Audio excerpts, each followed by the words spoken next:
Biraanuu Juulafaan gobeellee isaa bahammoo baalee isaa qabsoo godhaa ol baniitiif illee cabsammoo jarri kun akka nuti haaraa nuti mootummaa haaraa nuti warra haaraa lakki isin haaraa miti rabbii jaatitti naayima warri biyyirtan yaa warri rabbii jaatitti naayima nan dhageen Abiy Ahmed gaaf tokko Minnesota gaafa dhayinne nu dura dhaabbateeti dhugaa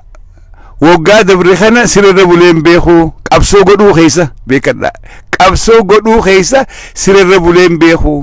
lafaan ciisaa ture sababaan lafa ciisutti maadiyaatiin fuula kootti nabee akkana godhe yaa sabaa meelaala fuulli koo kanan turre maadiyaatiin nabee ja yoo Abiy Ahmed silaa qabsoo godhuun sirra buniituma lafa buluun qabsoo godhuu isatti